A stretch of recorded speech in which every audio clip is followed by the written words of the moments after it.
Which of the following expressions are polynomials in one variable and which are not? State the reason. Okay.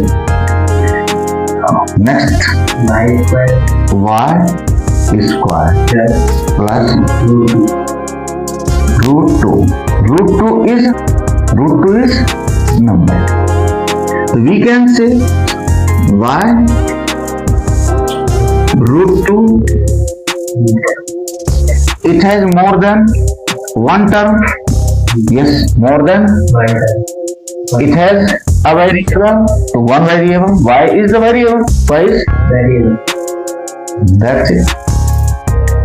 And every power positive, every power y raised to power 0 is also positive. It is 2 positive.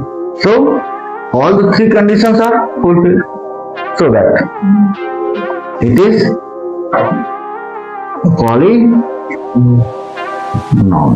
It is polynomial.